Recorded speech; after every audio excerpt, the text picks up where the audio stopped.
A national media member has put Ole Miss and Lane Kiffin in elite company.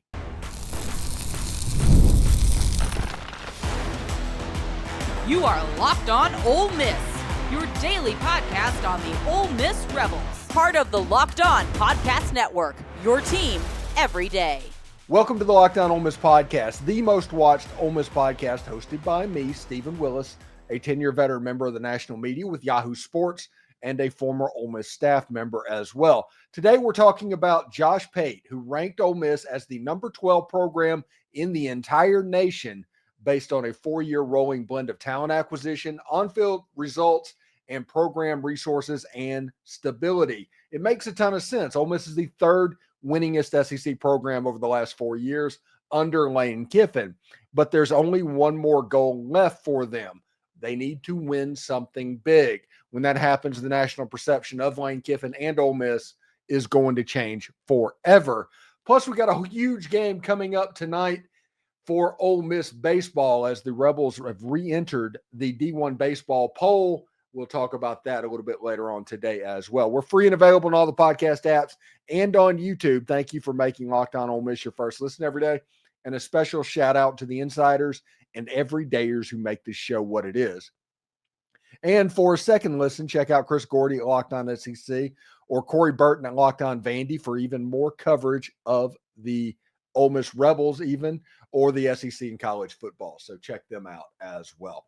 So it's really interesting. You know, we've seen a bevy of lists that have come out over the last 45 days or so talking about Ole Miss dropping kind of back down to the mean is what they're doing. Ole Miss ranked in the low 20s. Ole Miss ranked in the upper teens, that area right there. So they're thinking that it's going to look a little bit different. But Josh Pate, good old Josh Pate, he of the casual fan reference, Josh Pate ranked the top 12 programs in all of college football. And Ole Miss and Lane Kiffin actually made the list at number 12. You know, on this list, this usual suspects and blue bloods all over the place. Georgia, Ohio State, Michigan, Texas, Alabama, Oregon, Notre Dame, Tennessee, Penn State, LSU, Clemson, and Ole Miss. Ole Miss is kind of the newcomer on this list, and you know what? They deserve to be on this list. Ole Miss has the third highest winning percentage of any team in the Southeastern Conference other than Georgia and Alabama. Not Texas, not Tennessee, not LSU. Georgia and Alabama are the only two programs that are rated higher than Ole Miss. So Ole Miss belongs on this list because of the Grove Collective and the work that Walker Jones has put into it. Ole Miss belongs on the list because of the talent that Ole Miss has gotten recruiting-wise over the last 30 or so weeks, essentially. Ole Miss belongs on this list because of the transfer portal and the portal king and all of that stuff happening. Ole Miss just belongs on this list, and honestly, they probably belong to be higher up on this list. We're going to talk in a little bit about some recruiting players that can help out the Ole Miss program and kind of take them to the next level for the 2026 class. Ole Miss is well invested into the 2026 class already. But this over the last 4 years, to put this in perspective, that would be Matt Corral's senior year. That was a Sugar Bowl year for Ole Miss, and a Baylor loss the year that Matt Corral got injured. Jackson Dart, 3 years of him, including an 11-win and a 10-win season. That is 3 10-win seasons over the course of those 4 years that it has happened. Ole Miss belongs on this list, and it surely, honestly, should be higher. Clemson, everybody wants to put Clemson on the list, and Clemson did just make the playoffs, okay? We have to give them credit for winning the ACC and making the playoffs. But Ole Miss is on a similar trajectory of when Clemson, like 2011, 2012. That is where Ole Miss is at the moment, where you're getting highly rated recruiting classes. You're acquiring talent at nearly every position and nearly every level. You're waiting on that special quarterback to take you to the next level. Who is going to be the quarterback for Ole Miss that kicks the door down? Because Lane Kiffin literally has one more thing left to do at Ole Miss, and that is win something. He's done everything else that you can accomplish at Ole Miss besides win something. And when I say win something, I just mean get to Atlanta. Maybe that's what he does. Get to the playoff. Now, essentially, we can add that to the list as well. If Ole Miss accomplishes either of those things, it will completely change the trajectory of that program and of Lane Kiffin. Dabo Swinney, for instance, after he got to the playoff and won the national title, the term Clemsoning, and Dabo Swinney being an okay coach that blew in an Orange Bowl and gave up 70 points just a few years prior, that went away. The whole definition of Dabo Swinney as a coach and Clemson as a program changed the moment that Deshaun Watson threw a pass to Hunter Renfrow in the corner of the end zone. That is all that is left for Lane Kiffin to do. Winning those games would elevate Ole Miss, honestly, from that number 12 spot, probably well into the top 10.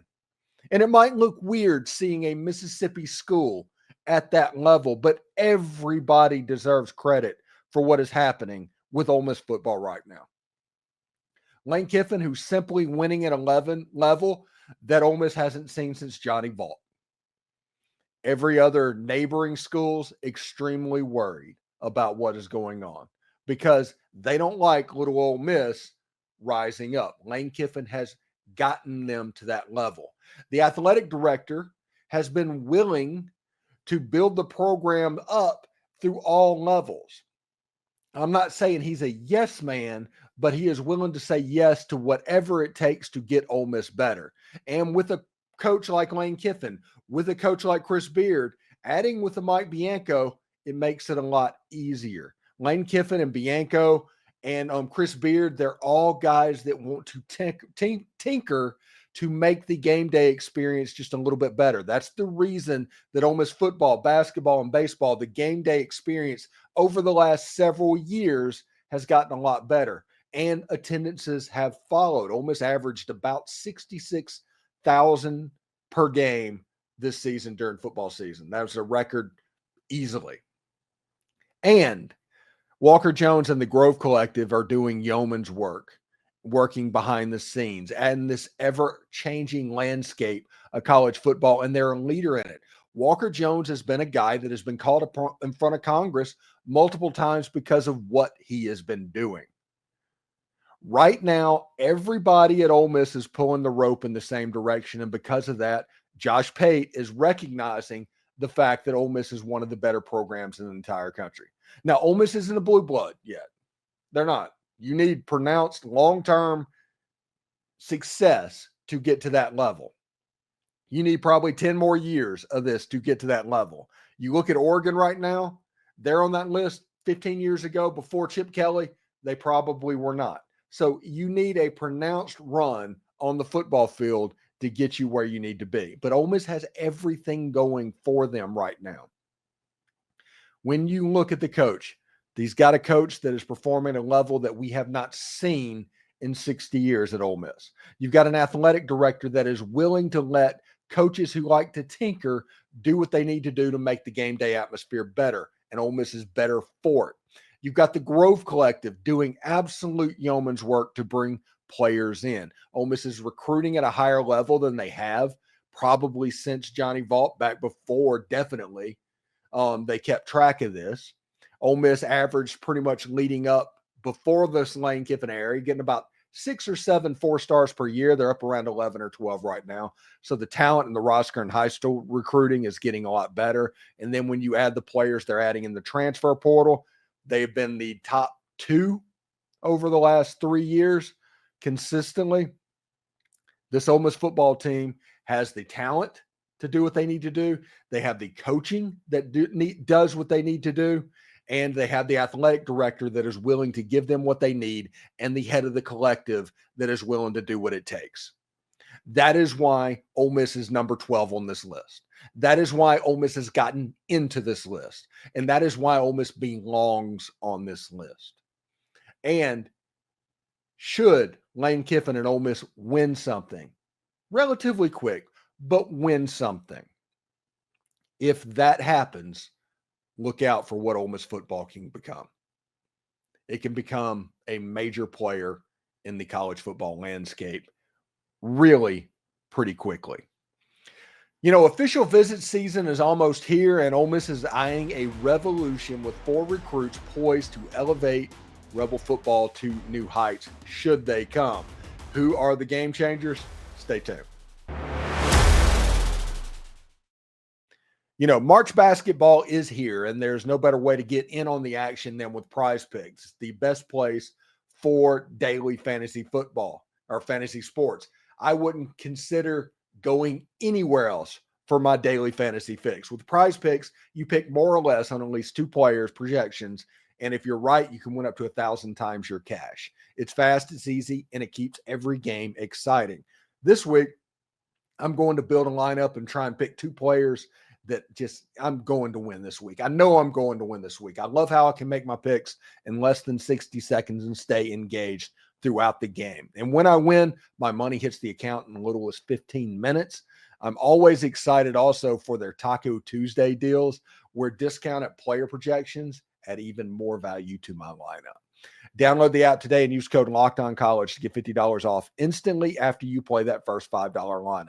That's right, $50 just for playing one $5 lineup. That's code LOCKEDONCollege, all one word, for $50 instantly after you play your first $5 lineup. Probably not the best business model to give away free money, but Prize Picks seems to be making it work. Prize Picks, run your game.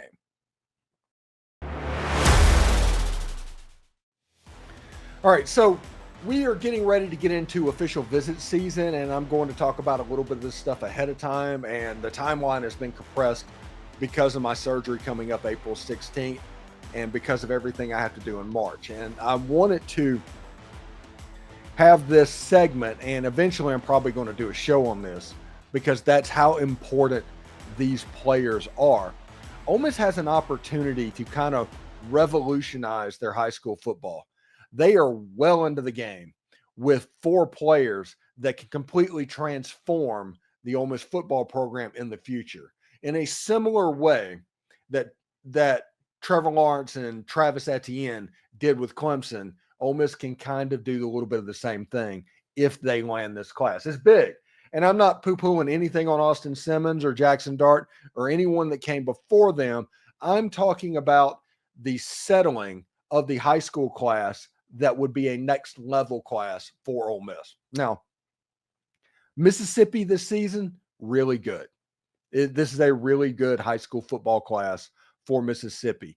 And we're going to start out on the defensive line. And one player is the number 1 player, I think, on Ole Miss's board, period. If you just look at the top, it is Deuce Geralds. And if you look at the highlights, you can see why. This is a guy that is playing 3 technique on the defensive line, or 5 technique, or 7 technique on the defensive line, and is effective in all 3 areas. He also plays running back. We all have flashbacks of J.J. Pegues, but he doesn't play just short yardage back. He plays it because he's one of the best athletes on the field. He scored a touchdown last season where he nearly hit 20 miles an hour running the football. This is a really big-time player. He was the MVP of the Polynesian Bowl. I thought he had a chance to be the MVP of the Under Armour All-American game. When I was down there, I was talking with Brian Smith, the Florida football scout, and we were talking about the different players that could absolutely show out. And everybody thought Deuce Geralds is just made for an all-star event because, to be honest, anytime an offensive lineman gets to an all-star game, he is going to go against the best players that he has gone against in his entire life. And you don't know how that's going to work. And you got 3 practices to kind of get used to it before you get on the field. Deuce Geralds didn't get the Under Armour All-American game MVP, but he did get the Polynesian Bowl MVP, getting a couple of sacks. And this is an explosive, twitchy guy that, in my opinion, he is somebody that is tailor-made for that same role that Jared Ivey had for Ole Miss this season.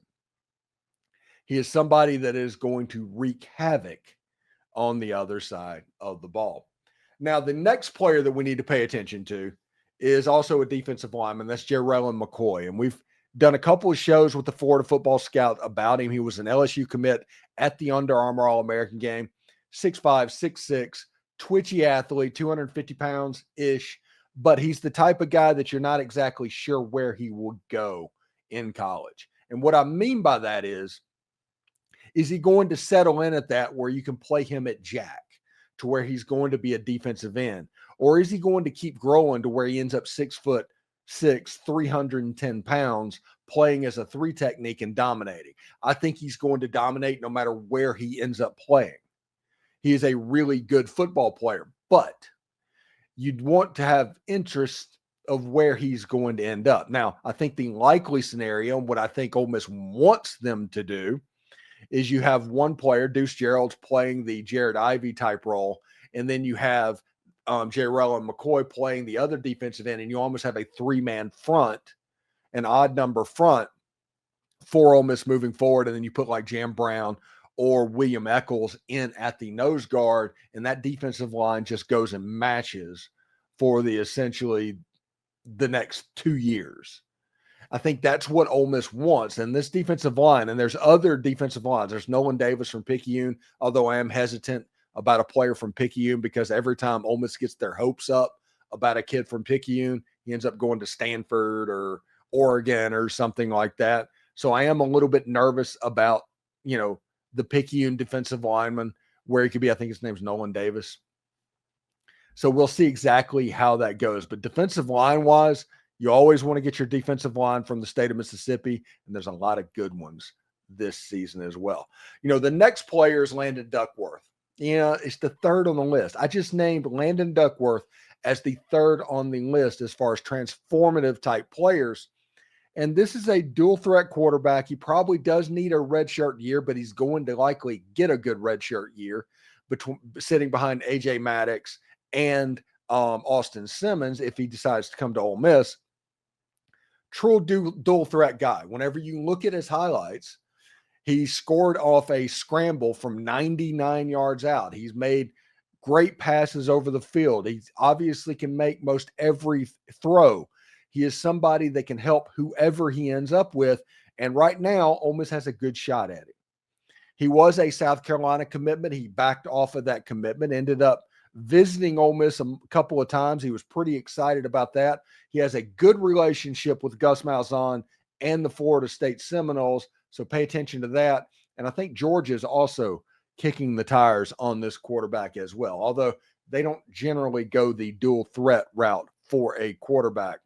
And finally, this is a big get and one of the most important gets, but not necessarily because of what he can do on the field, just what it would mean to the class. And that is Tristen Keys, the wide receiver out of Hattiesburg. Xavier McDonald's a good receiver as well. Ole Miss obviously needs to go down that route as well. But Tristen Keys is somewhere around 8th or 9th in the country as far as a nationwide recruit. This is an elite, high-level football recruit, and Ole Miss is going to be in this until the end. Now, despite what you hear, the national recruiting services, On Threes, the 247s, the rivals, they're talking about A&M and Tennessee and Oregon and Michigan and a whole bunch of places. Tristen Keys is going to be interested in Ole Miss. His recruitment right now reminds me a lot of the Caleb Cunningham recruitment from a year ago, to where nobody gave Ole Miss a shot the entire recruitment until they gave Ole Miss a shot.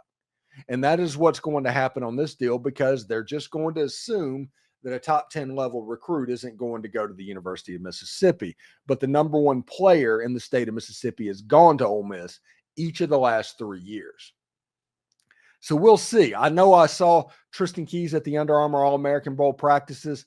He made difficult catches look easy and smooth and simple. He is somebody that absolutely looked like he belonged on the field playing with those high-level athletes, because honestly, he was one of them. It was really cool to see Tristen Keys working out and doing what he's doing. Running just absolutely smooth. He runs like a 5'11" guy, but he's actually like 6'3". It's amazing. And if you look on his highlights, it's just not fair what he does to the opposing teams. But those are the 4 players that if Ole Miss can land those players, it could be transformative for their football program from an number 12 level Josh Pate program that is sitting out there to steadily in the top 5, top 10, and potentially at the point where they're winning stuff that actually has meaning to it. So everybody pay attention to what is going on there. Now, in our final segment tonight or today, Ole Miss is sporting a 6-1 record. They're gearing up for a midweek ranked clash against Ole Miss and Oxford. Obviously, their toughest pre-SEC test until the SEC play starts. So stay tuned for the breakdown.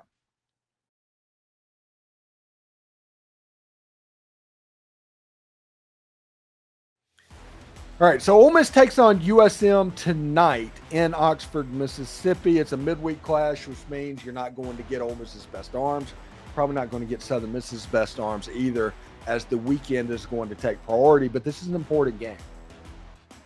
This is a big game because this is likely the best game that Ole Miss has on their schedule before SEC play.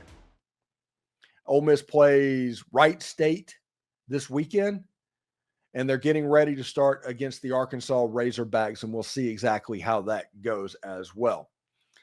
One thing that's interesting about this baseball team, I like this baseball team a lot. I like the way they play. I really like the way Hayden Federico plays. Obviously, it's like 98% of the Ole Miss fan base at the moment, but I'm talking about the way he plays the game, not just the fact that he's like 8 of 13 hitting at this point.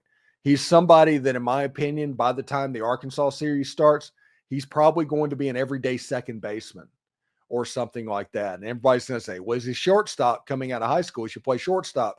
Yeah, that's not going to happen. Owen Pano is likely going to be the guy. And then you have another player, I forget his last name. Sorry about that.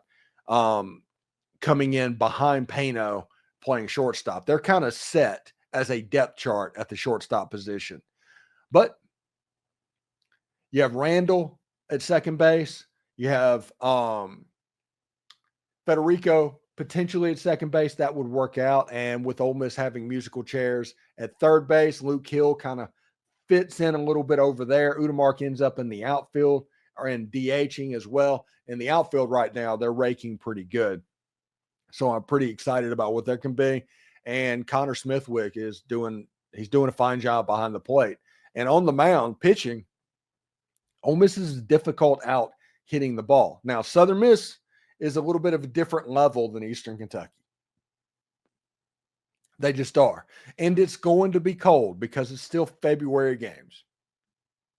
So it can be a little bit weird and the ball cannot carry and all of that stuff. But Ole Miss is in a very good position right now to honestly move up the rankings, not just in the rankings, move up the rankings and get ready for the Arkansas Razorbacks. I enjoyed watching the games over the weekend, and especially Federico. He's somebody, like I said, he is the guy that has to be in the lineup for Ole Miss. You kind of feel bad for Braden Randall and all that because you just get the idea, the feeling that Federico is going to end up playing. He's playing himself into the lineup. And whenever you have a Luke Hill who is doing a decent job at third base, he may have found a home for himself on that side of the infield. So we'll be interested to see. Southern Miss beat Mississippi State earlier in the season. Mississippi State's only loss of the season was to Southern Mississippi. Southern Mississippi is going to come into Oxford with an eye of beating the Rebels. So we'll see exactly how that goes as well. One thing I want to shout out before we get out of here today is women's basketball. You know, we don't talk about that very much on the Blue Label podcast. They were down by double digits in the first half, came back and beat Missouri. On senior day, they have games against South Carolina and LSU coming up as the season closes out. But congratulations to Coach O and the ladies for pulling off that victory. All right, so this week, tonight, normally is supposed to be Dalen Flowers, but it's going to be a crossover with Zach Blackerby of Locked On Auburn talking about the basketball game tomorrow. So we talked to him a little bit and how it sits playing against the number 1 ranked Auburn Tigers. You know, you kind of want to root for the fact that Ole Miss is going to win. I do not feel great about that game. Just heads up about it, but we'll see exactly how that goes. We have Derek Vandegrift. You heard him last night. Tim Thomas is going to be on Friday night talking about the Wednesday night game. The SEC squad is on Thursday night. And obviously Michael Katz, Tom Vanderford, and those guys will be available over the weekend as we get ready. Just so everybody knows what's going on kind of with me. Starting in March, the schedule and the number of videos, it might tick down just a little bit because I have to make a bunch of evergreen videos for when I'm out. I want to make the why I hate videos and all of that. All of those videos have to be made extra of what's going on because the normal day is not going to happen. So there might be a day like a Monday or a Wednesday or a Friday that only has one video instead of two. So I apologize for that, but just understand the reason for that as we're getting ready for the recovery stage. That should happen. And Locked On, like I said, they're getting ready to release an app that's going to completely revolutionize the way you listen to stuff about Ole Miss. And you're going to be able to follow me and see me every single day on another platform out there. So the Locked On app, I'll be there. I'll be on all the Tegna TV stations as well, including ABC 24 in Memphis. I'll be on YouTube and, of course, wherever you get your podcast. And you can find me on different channels on like Pluto TV and stuff like that. Eventually, we're going to get to those live channels. By football season this year, it could be quite interesting what's going on. So we got the little hiccup in the middle of the year. We're going to have to grow right after that. But once football season hits this season, obviously, football is where we shine. So thank you very much for that as well. Should be a lot of fun. I hope everybody is having a good Tuesday. Enjoy, stay warm for the Southern Mississippi game and for the Auburn game over the course of the week. And thank you for making Locked On Ole Miss your go-to source for Ole Miss sports. We pride ourselves on offering the most comprehensive perspectives, which is why we're the #1 Ole Miss podcast out there. Your support means the world to us. Thank you for making Locked On Ole Miss your first listen. For your second listen, check out Locked On SEC podcast. Host Chris Gordy holds no punches, covering the best conference and all of college sports. Find Locked On SEC on YouTube or wherever you listen to podcasts. Hotty toddy, everyone. And remember, analytics are just the old English words meaning bad football. We'll see you tomorrow.